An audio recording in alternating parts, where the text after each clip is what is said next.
It's Wrestlemania season, bitch. Hi, spots and cheap pops. We're back. We're on the air in Silicon Sea Valley. And my friend, partner on this show, and that's it. That's it. Just Lottie Dottie. We hate each other behind the scenes. We really. I wanted to use real glass in a spot, and you didn't let me, so we had issues. Cry me a river, you little bitch. Are you starting to feel like a scapegoat? Well, you know what? Let's get rid of this negativity because it is Wrestlemania season, and when it's Wrestlemania season, you know what time it is. Oh yeah, baby, it's time for the Royal Rumble preview show from High Spots and Cheap Pops. Nobody does it better than us. It's just that simple. A lot of people are saying these guys are pretty darn good. Some are saying, which is good enough for me too. Sounds like a rave review to me. I'm fine with it. All right, Valli Dottie, Royal Rumble, only 4 matches. This is going to be one of our quicker preview shows. Yeah. But let's get to it without any further ado. 30 men, 30 women, nobody's friends, everybody for themselves. It's the Royal Rumble. And Valli Dottie, we're off. Yes, sir. So let's start off with, excuse me, the United States Championship match. We got none other than champion Logan Paul against one of my personal favorites, Kevin Owens. If you don't mind, I'll start off, and I'm going to go Logan Paul. Absolutely. Logan Paul is probably holding this till WrestleMania. I think we both think that LA Knight might be the one taking it off him in Philadelphia. Yeah, I think that's the way things are going to go. So now here's the question. Do you want me to do the world title match now or wait till the end? Let's do the Women's Royal Rumble match. Okay. Women's Royal Rumble match. Pretty intriguing. Do you want me to go first in terms of the winner, or you want to go? I'll go first. All right. This one, and then you could go first the second for the men's. How's that fair? Okay. Sounds good. Sounds really fair. I mean, the only layup here is the Logan Paul one, and you got to go first. That's kind of bullshit, though, right? I didn't even do my picks yet. It's all on the fly. No. Ladies and gentlemen, for the Women's Royal Rumble, there are the 3 options. We have either Nia Jax, Becky Lynch, or Bayley. Those are really the 3 that ends everyone's mind. There's 3 over here, and there's about 2 in the other one. Maybe 3 in the other one, but we're gonna get to that. We're gonna get to the Men's Royal Rumble last. That's gonna be the interesting picks between you and I. And what I'm thinking here is, I'm thinking Bayley, right, Lottie? Bayley, everything. She's kind of become an underdog a little bit, starting to become a sympathetic character, pretending like she's a leader when she's clearly not.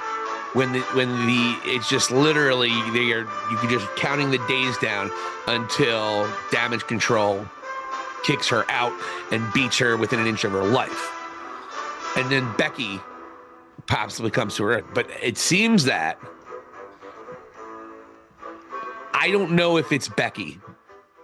I think Becky and Rhea is a big time match. And Bayley might have a match with someone from Damage Control. So with that said, though, Bayley has never won the Royal Rumble. She's been taking a lot of losses. And I got to be honest with you. I'm still going to go with Becky Lynch. Because I just don't know how much Bayley, how good she's been. And I think that might be part of it. So I'm actually going to go with Becky Lynch here. Surprisingly. So I'm kind of going against my gut. I kind of want to go Bayley. I don't think it's going to be Nia Jax, No. who is adding the stink face to her repertoire. And she got moves, man. It was actually attractive when she did it. I'm not going to lie. Just wow, look at that. But anyway. But yeah, I'm going to go Becky Lynch. She's winning you over. But yeah, I'm going to go Becky Lynch. No, I'm going to go Bayley. Oh my God. Unbelievable. I'm That going is Bailey. And I think she faces. I forgot her name. Not Carrie Sane or Asuka, the other one. Io Sky. And yeah, I think Io Sky and Bailey is one of your main event, is one of your championship matches at WrestleMania. And Rhea and Becky can get it done in a different way. Right. Or maybe you have a triple threat match with Nia. So yeah, I'm gonna go back with Bailey. Bailey's my choice. There you go. All right. I just erased Becky for you, and then I put in Bailey, and mine was Bailey to begin with.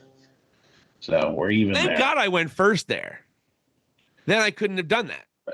I literally talked myself out of it right on air in front of you good people because I didn't think about that match nearly as much as I should have. I just think I looked at the past winners, and they have yet to repeat any. So I think it's Bailey's time.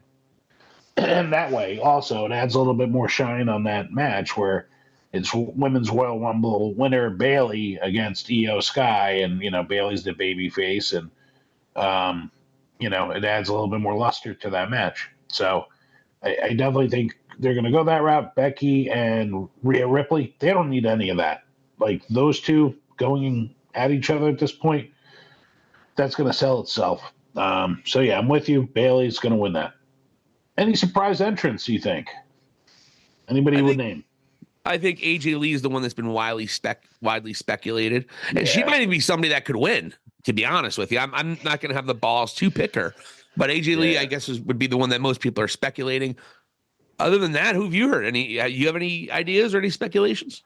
AJ Lee definitely came up. You know who I'm wondering if they might actually appear? Jade Cargill. Jade Cargill is another one. In fact, I saw a graphic today, and Jade Cargill was in there, and I totally forgot she was in WWE. But I think you're going to see her. You're probably going to see a couple NXT. I don't know the NXT women's division that well, so I wouldn't be able to help. But right. I think it's going to be fun. It's going to be a good Royal Rumble. The women have done a great job with the Royal Rumble over the years. They really have. It's amazing what this women's division has become. They are not just the women's division. Well, they are the women's division, but you know what I mean. It's there's bona fide multiple storylines. In the beginning, it had to have the title involved, or no one really seemingly got any real time to build their characters. Now, Triple H has worked it where they have a women's division where you can have 3, 4, 5 storylines of the women's division happening, not always with a title involved. So, again, WWE, say what you want, even during the Vince days, what they did with the women's division and what they've done for women's wrestling over the last decade or so has been incredible, and they deserve credit.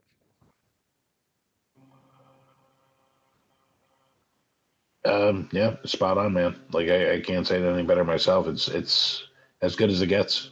They've really made it a huge and viable portion of their programming, and it's great. So. Yeah. All right. On now, let's do the undisputed Universal WWE Championship of the world.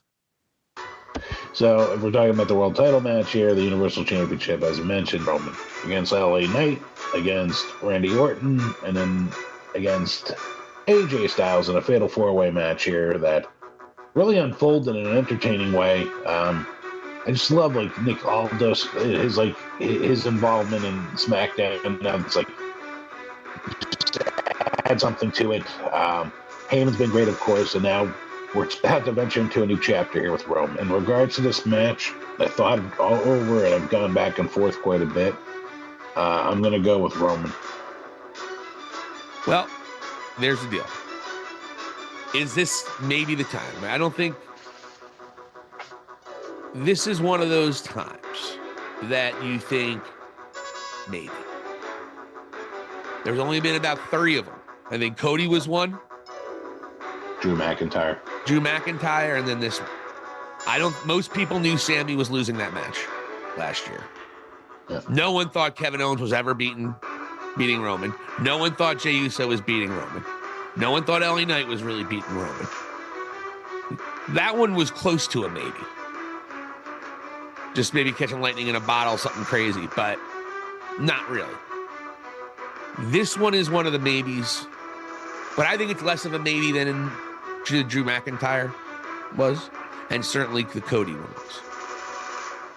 This is much less of a maybe than that. Also, I don't know if they want to take this title off of Roman in such a way where he doesn't get his shoulders pinned. I think that really sells off that moment, right? His shoulders being pinned in him losing this title in a four-way dance is just something I don't think Triple H would do because how historic this run has been. I certainly don't think he would lose his title in that manner with RKO hitting AJ Styles with, hitting AJ Styles with an RKO and pinning him, and that's how Roman loses his title. I can't see this historic run being ended like that. So that's why I was battling back between Randy Orton and Roman Reigns for really since I knew it was happening. At the end of the day, I don't think they take the title off of Roman in a four-way dance. So I am with you. I am going with Roman Reigns. Yeah, to me, it's the safest bet. But I'll say this. He broke it down beautifully. But say Randy hitting the RKO, if just previous to him hitting the RKO, for some reason The Rock is there and distracts and or gets involved with Roman, and that's what springboards them to their feud, that's the only way it happens. It's the only way. But I agree with you otherwise. It's just, Roman, I think, is going to win, but that would be the only way that they could justify him not getting pinned in that moment. But I don't think they're going to do it. No, I don't think so. I really don't. I think they're going to pull. I will say this. I think Roman wins with outside interference from the bloodline. That's the only thing I will say that. And that's going to piss a lot of people off because it's been the same thing over and over and over again. Hey, do you think Roman's going to pull out that move where he stacks them? Wow. That'd be wild. You'd have to probably do, that'd be weird looking, man. Yeah. No, you could do one this way, one that way. So you would do Randy Orton, right? LA Knight, or either one of those two, but probably that way. And then AJ would be on top, right? You'd probably go from biggest to smallest. Yeah, I'm not an architect, but I think you're right. Who did because yeah, Danielson was on top of Edge. You got to go largest to smallest. Yeah. But wait a minute. If that was the case, though, wouldn't wait a minute. Wouldn't technically the guy in the middle be the one getting the pin? Remember what happened when he did that to Edge and Danielson? People were like, "Well, wait a second." I would argue Edge should have won. I would argue Daniel Bryan should have won that match. Daniel Bryan got screwed. He did lose a retirement match a couple weeks later in a 1-on-1 match to Roman, so it wouldn't have mattered, but just saying. Yeah. Unbelievable. All right, so here's the big one, folks. Men's Royal Rumble. Who is finishing their story? Is it going to be Cody Rhodes? Who? Or is it going to be CM Punk? Huh? Or is it going to be R-Truth? We don't know, but we're going to try to dissect it for you right here. Vladi Dottie. I guess I'm going. Or am I going first? You're going first, right? No, I would go first, yeah. Oh, boy. Yeah, I'm going to go with CM Punk as the winner. Yeah, see? Here we go. Mockery. I don't mock your picks. Who are you going to pick? Cody? Any reason you want to elaborate on why you're picking Punk? No. I'm waiting to be mocked for my pick. I already appeared to make the motion of jerking off when you said CM Punk. That's enough. I think that's enough of the mocking. It's over. The moment passed. Now give us your reasoning. And by the way, CM Punk's probably the odds-on favorite for the record. So I don't blame you for picking Punk. To me, this all lines up, especially with Seth Rollins coming out of Raw, explaining that he's going to do everything he can to go and wrestle WrestleMania. It's the surefire way. They've already alluded to it between Rollins and Punk. They're also setting the table otherwise for different, interactions within the actual match with McIntyre, Punk, of course, and then you also have Cody now at Punk. So, they're showing that everybody is surrounded by enemies at this point, and Triple H is doing a masterful job of this. And I just think there's, it adds a bit, like we were talking about Bayley winning, and it adds a little bit something to the match. Nothing outshines The Rock versus Roman, maybe versus Cody if they do a three-way. You go and put the return of Punk in his first Royal Rumble, returning and winning. That's a major moment. Some people absolutely don't believe that he deserves it, I'm sure. However, in terms of the story with Rollins, now he gets to choose Rollins. They have history. They have chemistry in the ring and on the mic and promos. I mean, it's very real. You feel it, and I think it's great. I'm looking forward to it. I kind of wish Rollins was 100%. But that's my choice, man. Charles Montgomery Punk, CM Punk, for the win. Well, he's the odds-on favorite. I think a lot of people think he's going to win. I think that's probably the best bet. But who are your favorites? You got CM Punk. You got Cody Rhodes. Is there any way The Rock shows up and gets to pick Roman Reigns? That's the question. Definitely not. Do you think there's no chance that Rock gets? Let me ask you this: do you think there's a chance that Rock is in the match? That's what I'm saying. I think is there The Rock? Maybe The Rock shows up, number 30, comes in, cleans house, kicks everybody. I don't know what kind of pop he would get. I'm sure he'd get the big pop, but I think it's so weird. There would be 3 people that literally would probably be split in thirds of the audience of who they want to see win that match between those 3 men. Do you think there's a chance that they could bring The Rock back, but he doesn't win it? But it sets the table for the Bloodline feud. No. Okay. You think The Rock's coming back and going to job in Royal Rumble? Come on. I give you this moment. At some point, you have Jimmy, Jay, Solo Sikoa, and The Rock all in the ring together. Oh, I think there's going to be a whole thing where you have the whole family in there. They're going to do some big things here. Well, how do they do that unless The Rock is in the match? That's what I'm asking. I think he has to win the Royal Rumble. If he shows up, he's winning. Okay. That's what I think it would be honestly preposterous. I did even think that they would even consider jobbing him out at a Royal Rumble. If he's showing up, he's winning. The thing is, though, is that I think a lot of people there are going to want to see CM Punk win that, and a lot of people there are going to want to see Cody Rhodes win that. Yeah. And it wouldn't be that well received as you may think a Rock winning a Royal Rumble would be. If it was any other year, maybe. But to my pick, CM Punk writes itself with Seth Rollins, as you said, but so does Cody and Roman. And everyone wants to know, well, what do you do with Cody and Roman and The Rock if The Rock is going to be there? Because I want Roman Reigns. And that could be a predicament in which they write. Maybe you do have a triple threat match. So no, I 100% am picking Cody Rhodes. Because Cody can't get to SmackDown unless he gets that, he wins this match. He can't get to Roman in any way, shape, or form unless he wins this match. And unless you have a backup plan for Cody, of maybe wrestling somebody else, maybe Drew McIntyre or whoever, or I don't know. Unless you have another backup plan not involved with the bloodline of Roman at all, Cody Rhodes has to win this match. Because he can't get to Roman in any other way. So my choice was, are they putting Cody on the back burner and he's finishing his story at SummerSlam? Or is he going to be involved? I'm betting he's going to be involved.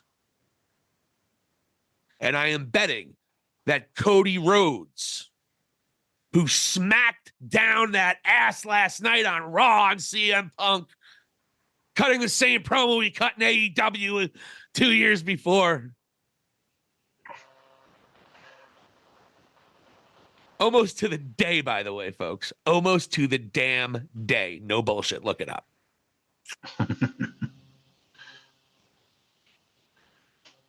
Cody Rhodes has to win this match to get to Roman. There's no other way. That would make sense unless you really have to be creative, and sometimes it gets stupid. And Triple H, I think he thinks about that, and he's thinking about that extra moment. And also, let's CM Punk earn it. He's had 2 matches since he's been back. Let's see him earn it a little bit. So now the question is my bias anti-CM Punk vibe the reason, or am I making a hell of a lot of sense, Valli? I'm not sure which one it is, but I damn well know Cody Rhodes, the American Nightmare, is going to win his 2nd Royal Rumble in a row, joining the likes of Stone Cold Steve Austin and Shawn Michaels. Put that in your pipe and smoke it, and we finally have a difference of opinion here at the 2024 Royal Rumble. Either way, I cannot freaking wait. This is as excited as I have been for WrestleMania season since probably I would say, what was that, 2001? That build up that WrestleMania 17, which to me, from a creative perspective, was a peak for WWE. It was just one of the great moments, probably the best moment, the peak of that Attitude Era was 2001. And, then Stone Cold turned heel. I don't know what happened after that. But anyway, but at the end of the day here, I got nothing but love and respect where Triple H has brought this company, and this is exciting times in WWE. It really, really is. And look, I'm wearing an AEW shirt. You can actually like both. Sorry. You're confusing a lot of people with that statement. Oh, wait a minute. He's saying something nice about WWE, but he's wearing an AEW shirt. What?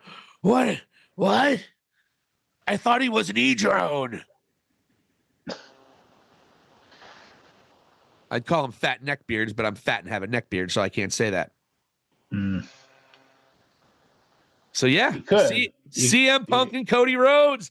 I am overly excited. Please do not text me Saturday night. Please. Don't even mention anything. I don't want to hear a peep from you Saturday night. I plan on tagging you after every match. I'm staying off social media, and I'm watching it Sunday morning.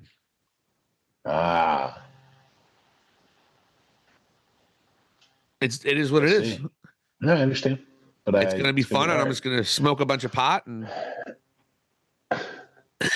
probably not cut that part out. I will, but I'll cut that part out. But yeah, it's going to be a fantastic, fantastic night with, I think, a lot of surprises. If I had a second guess, I would pick CM Punk, and then my third choice would be The Rock. But Cody got my choice. I'm riding with the American Nightmare because he's more CM Punk than CM Punk is. Oh my God. So in love with anybody that goes against CM Punk. It's like you have the biggest crush on CM Punk, but just are hoping he notices you. Have you heard my comments about the Young Bucks recently? I might dislike them as much as you at this point in time. It's impressive. It's really impressive. And you know what? I had a smirk, man. If you look at WWE's YouTube channel and look for Punk and Rhodes's segment, yeah, they're well over, what the hell is it? I think they're over 1 million views at least. Actually, I can tell you right now. They're well over 1 million views after like 18 hours is what I saw.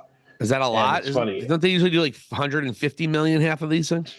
Hold that thought. So basically then you have a week later from the Bucks segment, they're at a total of 98,000 views.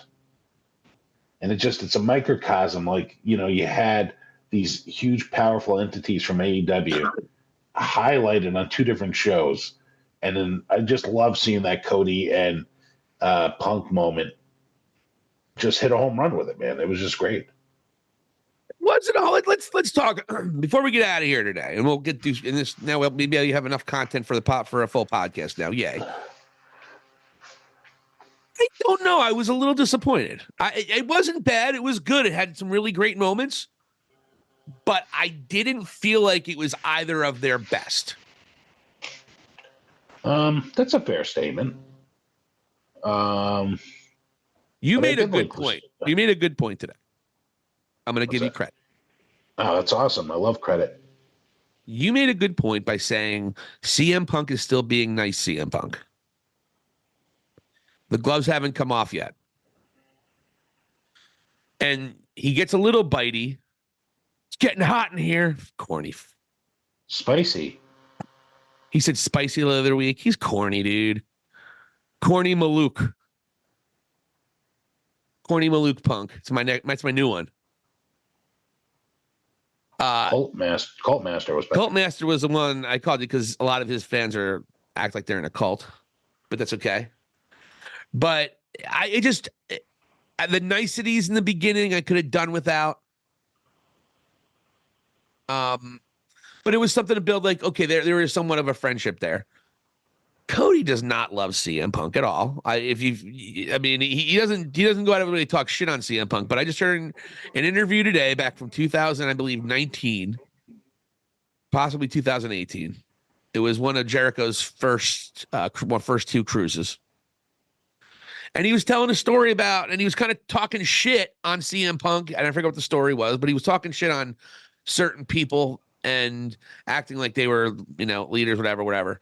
And of course, Jericho, who does not like CM Punk, clearly, if we didn't know that, we certainly know it now. Oh, CM Punk, and Cody was saying, "Well, I was trying not to name names, kind of joking around," and Jericho was like, "I'll name names. This is my cruise." And then they proceed to tell the same story that we heard RVD tell about how Booker T threw the wrapper on the ground. After CM Punk said, as a locker room leader, I want everyone to clean up after their garbage. And Booker T threw the wrapper on the ground.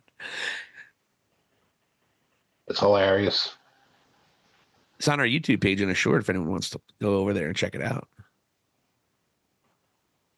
In fact, I'll put it there. Instead of my storytelling, I'll play it. That's great. Incorporating our shorts with our videos. So I knew that. And by the way, he called him. Oh, sorry. Go ahead. Yeah. So he calls himself a locker room leader, and he's not owning it yet. Well, he lied about it and said he didn't say it at all. It means he's a liar, right? I guess so. Yeah. He's on an episodic show that I don't know what's true and what's real. Some going depending on what lines they have. So I guess if he has to go out there and tell the truth with each and every word, he lied. No, time out. When you're doing the shoot work type thing that Drew McIntyre was doing, there should be some honesty there now. It wasn't like he was talking about getting the Shield to jump somebody. We're not talking kayfabe. They were bringing in real life situations into that promo. So I don't think they would lie. I don't think he'd be dishonest about that. I think he literally doesn't want people to think that or what have you. I don't know. But look, he's kind of a dick. Period. He rubs a lot of people the wrong way. And Cody also said in that interview, there's a certain demo that it worked with. What do you think he meant by that? A certain demo. People from Chicago. Oh, I think we know what we're talking about. So who's the demo? Why don't you stop being coy? The fairer sex. Ah, okay. Yeah, Cody was very careful with his word, the way he said it. So to that point, they're not a long-lost best friends. Cody knows exactly what happened and what went down in AEW. He knows firsthand everything that happened. He talks to Matt and Nick very often, from what they say. I mean, not very often, but he still catches up with them. He talked to him the other day in an interview. He said, "Oh, I was talking to him the other day." So they actually still talk. So they're not really on horrible bad blood. Perhaps Cody and Tony, I think that might be an icy situation, but it seems like Cody and the Bucks have continued to be friendly. So look, Cody is very proud of AEW, wants AEW to succeed. And he also had Cody coming out, thinking about me again, all about me, right? Basically saying Punk's all about himself again. So there's some things there with Cody that whether he really feels that way or not is not, don't want to speculate too much, but he's using it anyway. He's using a little bit of that. And, when it's interesting, CM Punk said, I'm more the American dream than you are. I'm surprised Cody didn't start crying. Did he start tearing up early? You know what? As soon as somebody mentions his dad, the tears start welling up. I would just bring up his dad in the middle of him wrestling you. He'll just start crying. He can't emotionally contain himself while you wrestle him. Yeah. You just slap on whatever move you want after he breaks down into fetal position and starts crying because somebody mentioned Dusty Rhodes' name. It's just too much. It's just every time, man. You know they're going to say it. Remember Seth Rollins in the Hell in a Cell, he came out wearing the polka dots. Yeah. Seth Rollins was on fire that year, man. That was the year he beat Roman. Cody.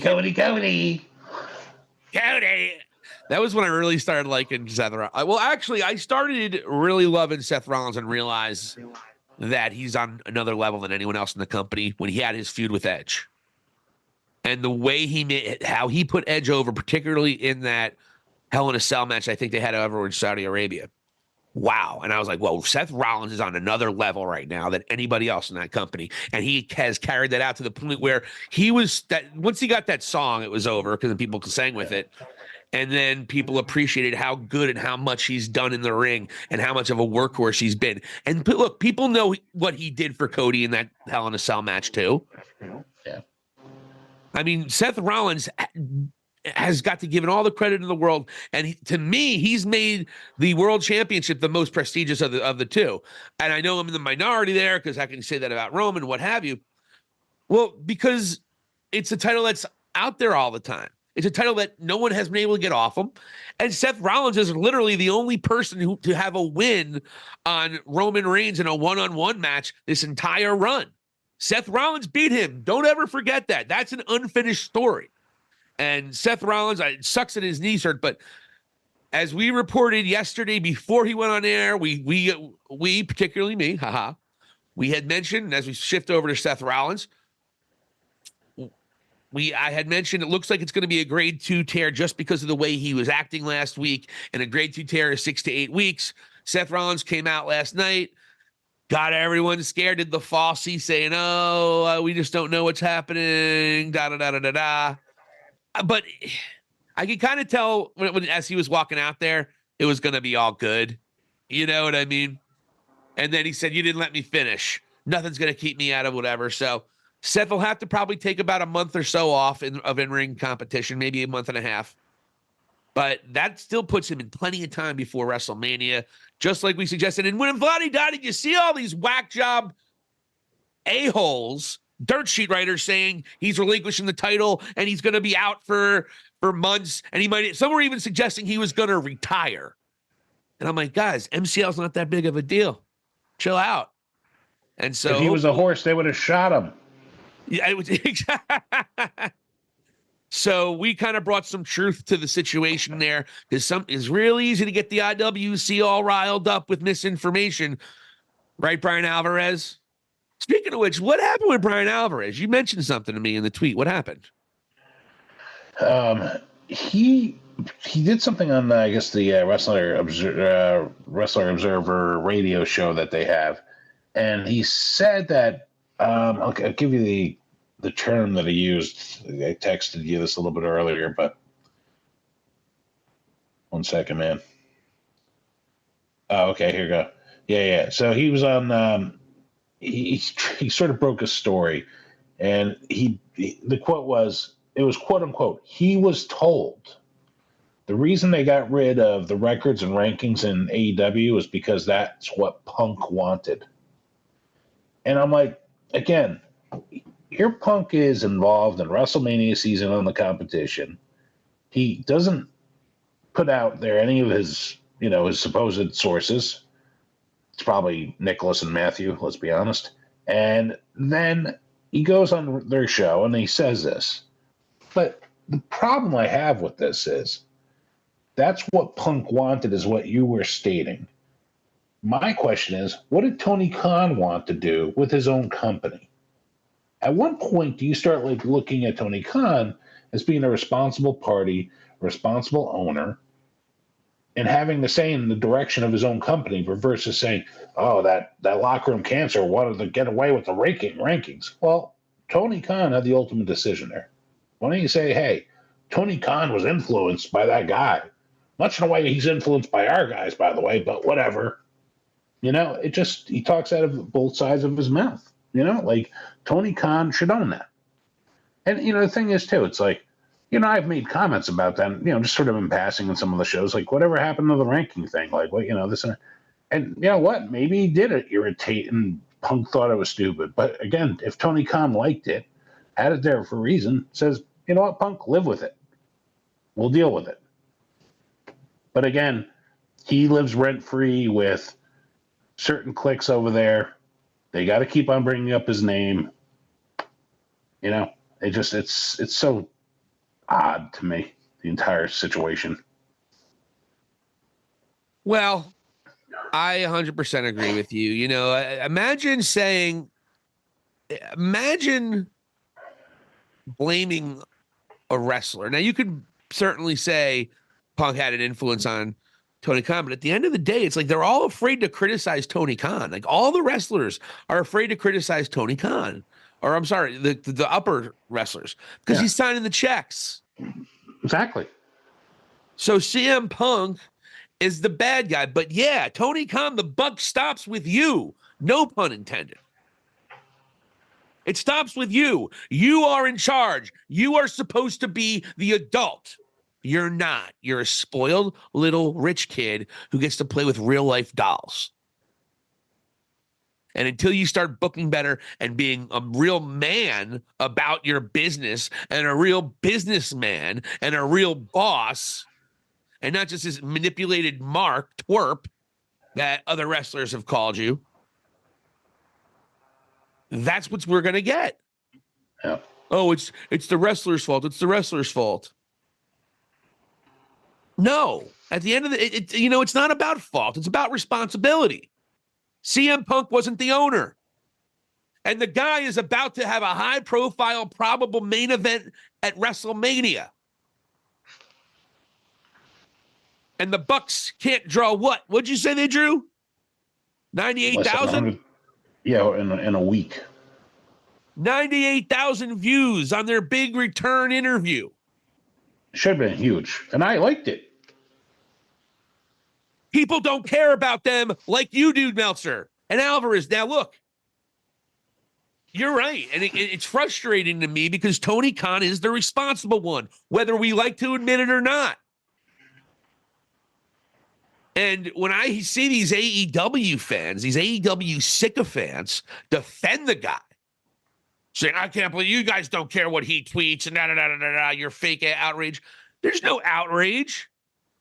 It's an embarrassment, and it takes away from the product on the television. It takes away from Samoa Joe. It takes away from Christian and Edge. Sorry, Christian and Adam Copeland. It takes away from your stars you're trying to build up because wrestling fans are not talking about them. They're talking about Tony Khan tweeting like a 15-year-old girl. Yeah. That's not responsible behavior. But they're afraid to say it. And Alvarez and Meltzer, they've been a little more critical of their booking as of late. They're probably going to love it now because Meltzer loves New Japan Pro Wrestling, and that's what AEW is really patenting themselves after in great respect. But, yeah, I don't know. I'm dying to see the Meltzer Award for Booker of the Year. I'm dying to see if he gives it to Tony Khan. Dying. If he does, it's rigged and it's fucked. If you didn't know it by now. Yeah, that's going to be the biggest telltale sign because even last year we were like, how could he go and give it to Tony? It was like, and then he gave it to Tony. And we're like, okay, Triple H wasn't there the entire year, plus Vince, blah, blah, blah. It's been an entire year pretty much of Triple H. And it's not even close, man. Oh, no. Anyone that suggests that it's close is a buffoon. Now, if you don't like storylines and you don't like promos and you rather see 60% of your television show actually in ring performing, sometimes 70% in ring performing, then you're not going to like WWE, and that's fine. Right.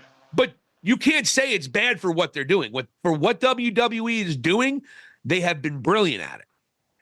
Like you said before, everything that we hated about WWE over the last decade, Triple H came in and fixed it or was in the process of fixing it over the last year, and so many of it's gone. It's astounding, the difference in product. I mean, we knew it was going to be better, but we didn't know it was going to be this much better. At least I did. Yeah. And he's utilizing his roster beautifully. That's the other thing. Where Tony has a comparable, very good roster himself, and it doesn't seem like, to me, he's doing even half as much. And they didn't even break 100,000 views after a week. Yeah, people are so indifferent to them. It's amazing, man. They've really like. And the crowd goes mild. Yawn.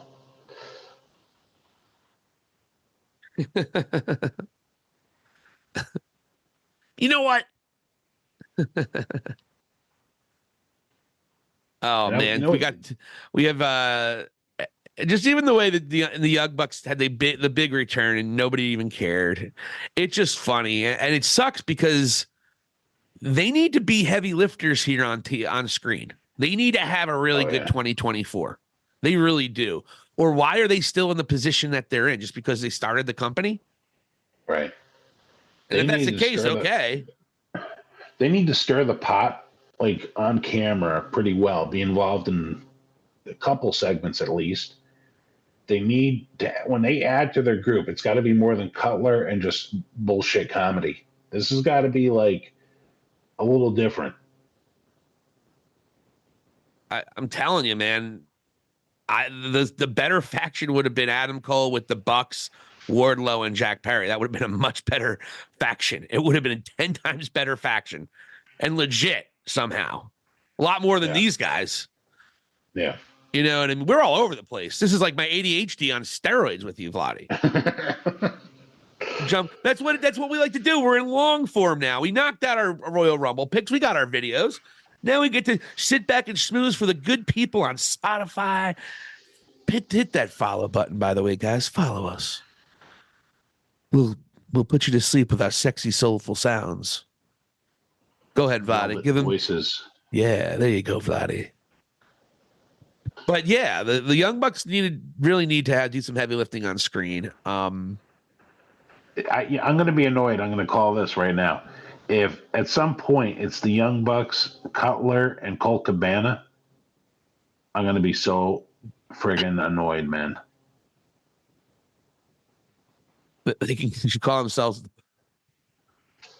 They should anti-CM Punk. It might as well. That's what I'm saying. And it's like I think it's a 50-50 shot that you're going to see that. Yeah, I think the Young Bucks need to build something on their own. Right. They need to build something good without Kenny, and then Kenny's not going to be around. He might even have to retire, which is a whole other thing. It's up in the air right now. I saw some report this week that he was so inflamed that they had to push off any sort of surgery. So he's not having an easy time with this. And no, it's really bad. It got really bad quick. Right. And you know what? Honestly, I thought of it. It's like we may have seen his last match. It's possible. We definitely saw the last of the great Kenny Omega, I believe. Just because of the way he was talking. Every time he talked about his work, he was talking about how he can't do things anymore. I don't know if Kenny ever was really back when he came back, ever was really back to where he was. And I don't know if he wrestled he had some great matches, particularly with Ospreay. Yeah. But I don't know if Kenny wrestled with the same confidence that he had prior, the several years prior I was watching him and I was considering him the best wrestler in the world. So I think we're never going to get those great matches. Certainly Bryan Danielson and Kenny Omega is never going to happen again. Right. Which is the biggest bummer. And this is, yeah, I just thought about that. That's fun. That's depressing. I mean, I'm over it. I'm going to be over it as soon as we're done talking, but that is depressing. And why? I don't want to blame Tony on this too much with Kenny because Kenny had to take a break right away. But damn, Kenny should have had a match with Danielson before this happened. Yeah. He really should have. I'm glad Kenny was able to wrestle Max and have a really good match with him. I honestly would have. I almost wish Kenny won that match, to be honest with you. It's sort of, you think about when they did that match, you and I are like, what are they doing? Why are they rushing this? Blah, blah, blah. And maybe behind the scenes, Kenny knew. It was like, all right, we got to, touch that base. I need to have a match with him before this next few steps in, his life there. I hope that's what it was, but I just think what happened is like, oh, shoot, he's almost a year. How long do you have it, Kenny? Oh, man, he's about to break your record. We got to make a big deal about that. That's how I think that came about. No. Tony, okay, you guys now fight. There's something to fight about. Oh, shit. Oh, good. All right, you know what? I'm a matchmaker. Yeah. You know we're going to do that? We're going to have Kenny and MJF wrestling. Oh, at the pay-per-view?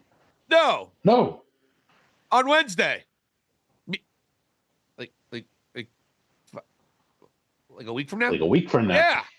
Yeah, it's going to be great. Everyone's going to love it.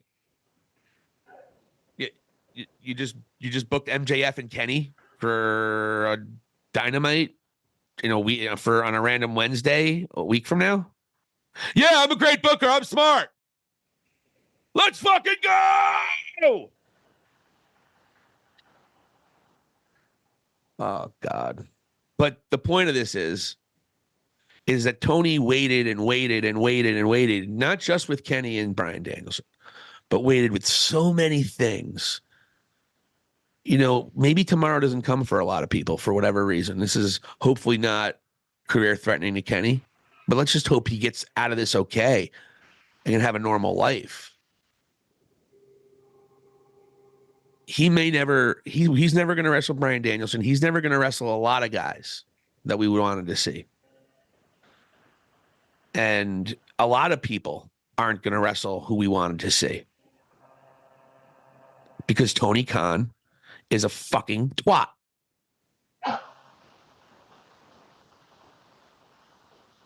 So stop wasting the day. Carpe diem. Okay, Tony? Stop wasting time. Get the marquee matches up. Spitfire. I don't need to see Daniel Garcia in the main event every week. I don't need to see Sky Blue every week. I need to see marquee matchups and marquee feuds. And you don't do it, and you waste time. And now we're never going to get Kenny and Bryan Danielson. Thanks, Tony. You fuck. Fuck you, Tony. I'm not pissed off. I can't believe we're not getting that match. And I was there live for that match, for the first Kenny and Danielson match. And looks like I'm going to be the only one. I'm going to be at the only one that we ever see in this stage. I'm sure there's a bunch of indie shit, where they're thumb wrestling and whatnot. Literally. They thumb wrestled in one of their matches. Your impact on live matches is incredible, man. I mean, it just like Kenny versus Danielson there, and previous to that, you had Owen and Stone Cold and Draws.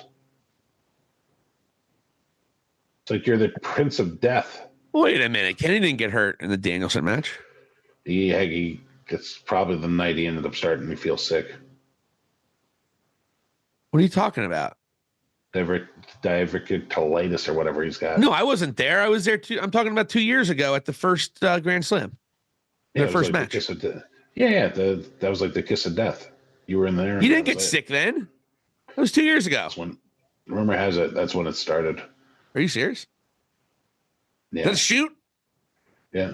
As soon as your ticket got scanned that night, that was the kiss of death. Yeah, for those of you who are possibly unaware, I was live in attendance for Stone Cold's neck injury with Owen Hart, and I was also there when D'Lo Brown had an accident with Draws. A lot of people are speculating it was that. I don't know who took the heat on that one. I don't know if it was Draws or D'Lo, but yeah, I was there for Draz's. God rest his soul. I was there for his injury. I'm not taking the heat for Kenny though. Yeah, I'm just joking. I know. Nobody got almost paralyzed. Nobody got paralyzed or almost paralyzed. My last wrestling event I went to.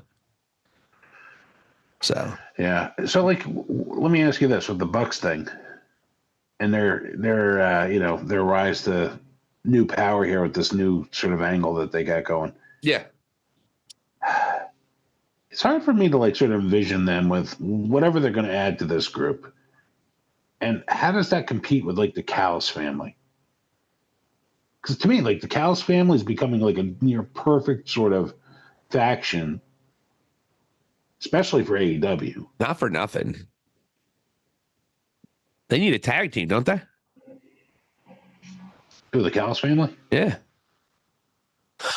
Unless you consider Aussie Open when that guy comes back. But, I can't believe that kid's 6'4", dude. He's going to be a beast at 23-year-old Fletcher.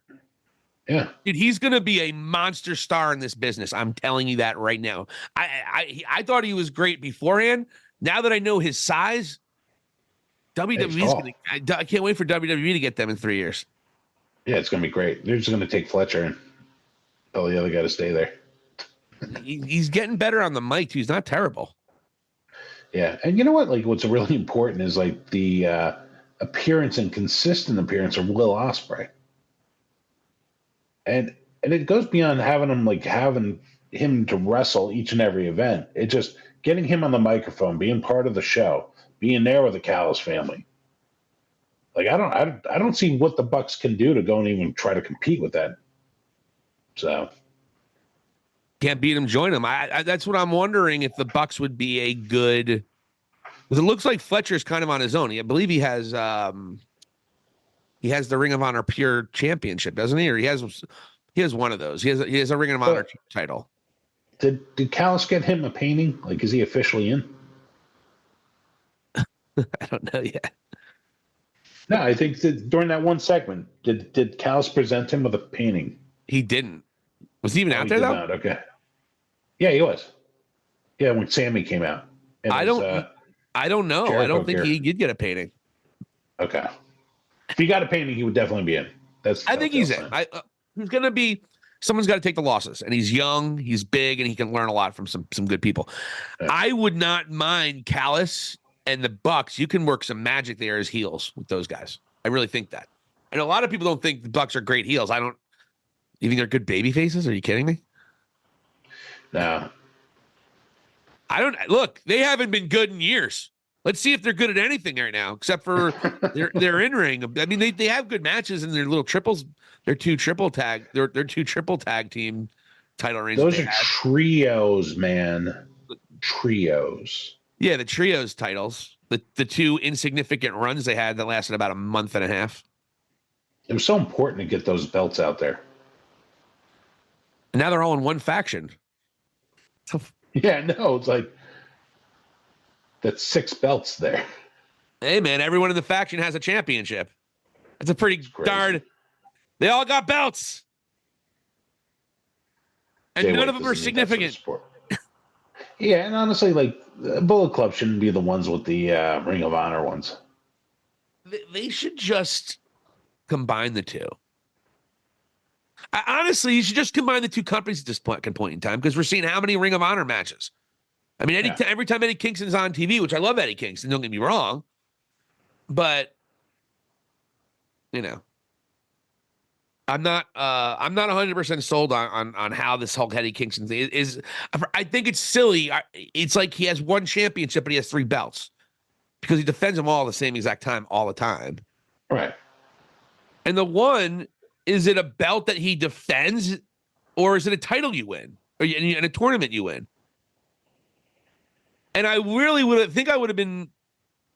It would have been cooler too if there was a significant show. Maybe the Wembley show can be that show, but they should have that tournament, and the winner goes to the main event in that for Wembley. That's what they should do. Make that tournament. You want it to mean something? Go main event Wembley. Yeah. You know, having two secondary titles and a title that was never and a brand new title is not really that prestigious as they want it to seem. Eddie Kingston's putting it over great. God bless him, and he's great at it. But to me, you want it to be the G1? Well, you know what you do? You know what the G1's for, Vladdy? You win the G1, you main event the biggest show of the year. It's like the Royal Rumble, but it's a tournament. Yeah. And quite frankly, I like that. The Royal Rumble's great. It's fun. But, I mean, honestly, a lot of it's going to be boring. People kicking, you know? Like, the Battle Royals aren't great. It's all about the surprises, and it's about the last 15 minutes. Yeah, exactly. These tournaments are great because... It's literally a piss break. Yeah. But the thing is, you leave, and then all of a sudden you're going to see Stone Cold Steve Austin show up at like 17. You're like, shit. I thought it was going to be Carlito. Thought it was going to be Ty Dillinger. He's going to be there. That's the rumor. There's number 10. That'd be stupid. They already did that. They already did that. He was number 10 a couple years back. He's sort of synonymous with it. It's his thing. He did. I don't know if he will, because he acknowledged it.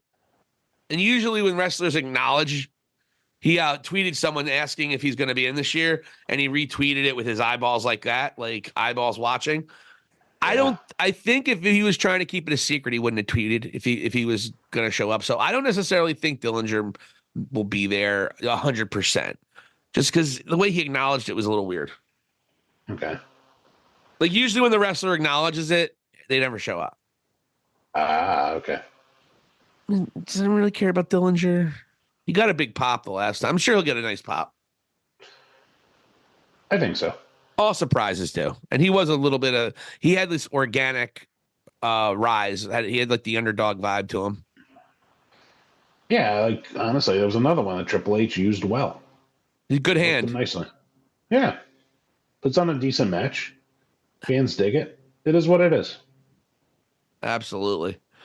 Well, it's WrestleMania season. It was a great, nice podcast. Vladdy Dottie got our Royal Rumble picks in. And just as I thought, I mean, I think you knew I was going with Cody, and I knew you were going with CM Punk. I think we both knew that, right? Yeah. I almost wanted to pick Punk just because I probably think he's going to win. But I really want Cody to win, and I think I convinced myself to think it made sense. So let's see what happens. I'm certainly going to be rooting for Cody, the roller coaster. Well, what if it were coming down to Cody and Drew McIntyre? Well, there's no way Drew McIntyre is winning, so I'd still kind of be like, oh. I think you have to have Punk and Cody be the last two. But maybe not. I'd love it if Punk gets dumped after he's in there for 5 minutes. So odd, your thing with your tongue there. You're like, another man is going to grab a man, throw him over, and dump him over. I'm going to take my tongue out. Well, don't forget, CM Punk, he's going to do a line from Commando. He planted it already. He told McIntyre, you know what? I like you. He said something, I respect you, Drew, so I'm going to eliminate you last. Yeah. He's going to eliminate him. Maybe 4 or 5 guys left. I don't think McIntyre is the last 4, frankly. And then McIntyre will be like, hey, you said you were going to go and eliminate me last. And what will Punk say? No. He doesn't say anything. Punk's going to say, hey, remember when I told you I was going to eliminate you last? I lied. There you go. He's going to say that line after he eliminates Drew McIntyre. Mark my words, folks. And if you haven't seen Commando by Arnold Schwarzenegger, he had a guy named Sully, and he's like, you know, Sully, I like you, so I'm going to kill you last. And then he was holding him over. He's holding the same guy about 2 scenes later over a cliff. Risoli, remember when I said I was going to kill you last? Yeah, you did say that. You said that. I lied. And they just let him go. That was a movie where Arnold Schwarzenegger just killed whoever the frig he wanted to and had no F's to give. Yeah. So if you haven't seen that movie. You remember when he killed the final villain in that? The guy with the mustache? Let off some steam, Bennett. Exactly.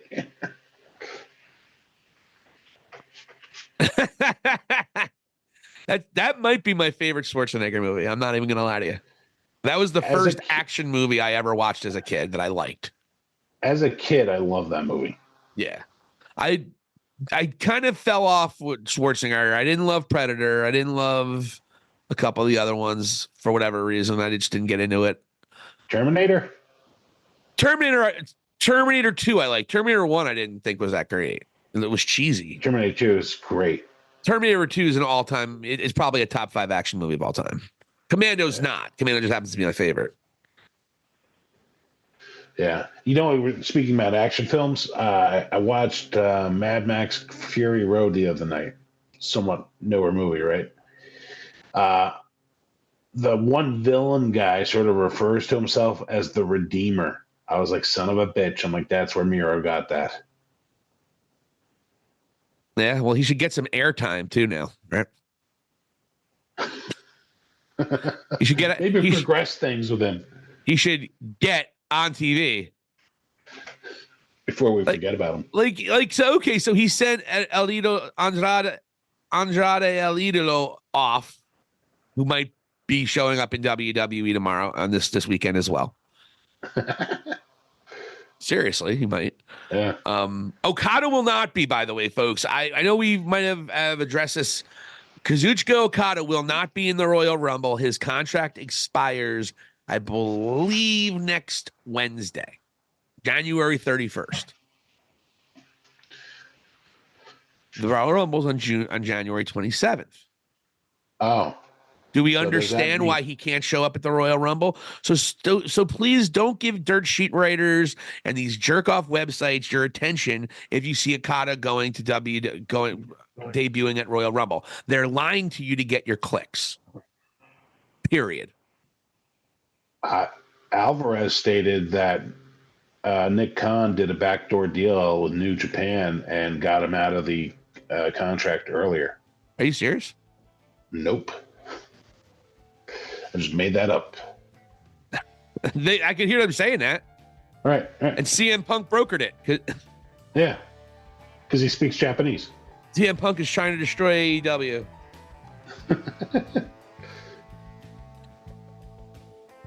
He made them a lot of money last year in merch sales.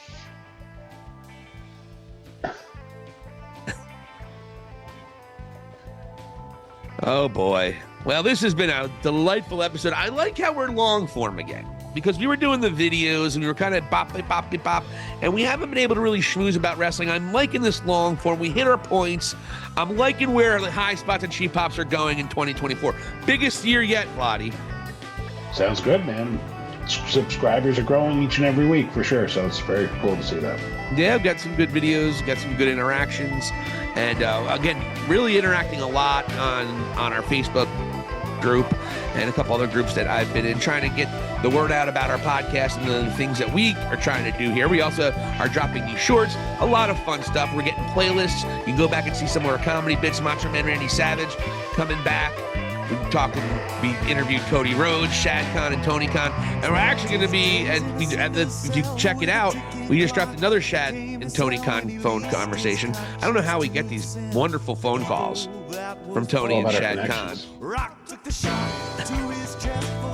Shad Khan now. Shad Khan's bringing the reins a little bit on Tony. He's curious. He needs to get involved and sees, that he has to steer his son right. He's losing $30 million a year. You can't. That's not a viable business. Nothing to sneeze at. Well, I want you guys to hit the follow button if you're listening to us on Spotify. Hey, if this is YouTube, hey, hit the subscribe button. Interact with us. We want to hear what you have to say. We want to build this community. Let us know. You can actually follow me on Twitter at HighPopper. We live brand new Twitter handle. We're going to be strictly professional wrestling. My other Twitter handle was retired because I was blocked by too many good wrestlers. So much for watching High Spots and Cheap Pops. For Vladi Dottie, this is Silicon Steve Valli. Hit the subscribe button and let us know what you think. Thank you for watching, and here endeth the lesson.